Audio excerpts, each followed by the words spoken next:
Noodle Doodle. The Elves and the Shoemaker.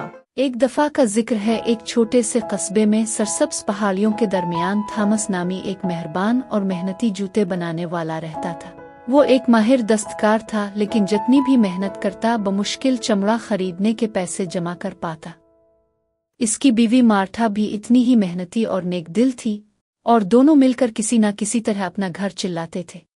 एक शाम Thomas ने महसूस किया कि इसके पास सिर्फ एक जोड़ी जूते बनाने के लिए चमड़ा बचा है। इसने आह भरी और मार्था से कहा, मैं आज रात चमड़े को काट दूंगा और सुबह सिलाई कर लूंगा। चुनांचे इसने चमड़े को एहतियात से तराशा और वर्क बेंच पर रखकर सोने चला गया।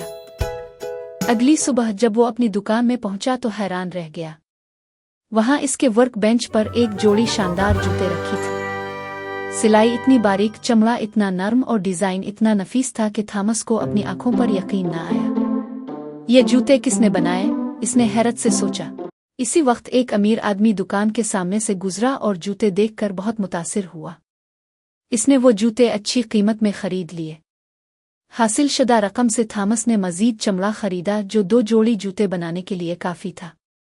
इस रात इसने फिर चमड़े को काट कर वर्क बेंच पर रख दिया। अगली सुबह इसने देखा कि वहां 2 जोड़ी जूते रखे थे, पहले से भी ज्यादा खूबसूरत। थॉमस और मार्था हैरान रह गए। ये सिलसिला कई दिनों तक जारी रहा। हर सुबह थॉमस को अपनी दुकान में बेहतरीन जूते तैयार मिलते। इसका कारोबार खूब चल निकला और वो दोनों गुर्बत से निकल आए। लेकिन थॉमस और मार्था को तजस्सुस था। ये कौन हमारी मदद कर रहा है? मार्था ने कहा। चुनांचे एक रात दोनों ने जागने का फैसला किया और दुकान में एक पर्दे के पीछे छुप गए। आधी रात को 2 नन्हे बोने नमूदार हुए, जो पुराने और फटे कपड़ों में मलबूस थे। वो बड़ी महारत और तेजी से चमड़े को काट कर जूते बनाने लगे। थॉमस ने इतने खूबसूरत जूते पहले कभी नहीं देखे थे। जब काम मुकम्मल हो गया तो दोनों ने एक दूसरे की तरफ देखा, मुस्कुराए और खामोशी से चले गए। मार्था का दिल मोहब्बत से भर गया। ये नन्हे बोने हमारी इतनी मदद कर रहे हैं, लेकिन उनके कपड़े देखो।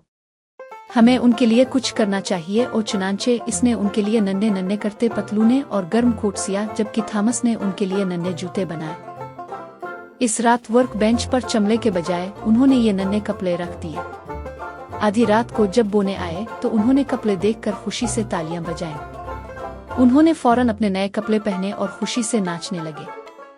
हम आजाद हो गए, वो खुशी से चलाए। फिर मुस्कुराते हुए वो दुकान से बाहर निकले और हमेशा के लिए गायब हो गए। थॉमस और मार्था ने फिर कभी बोनों को नहीं देखा, लेकिन उनकी मेहरबानी ने उनकी जिंदगी बदल दी थी। उनका कारोबार दिन बदन बढ़ता गया और वो हमेशा खुशहाल और खुश व खुर्रम रहे।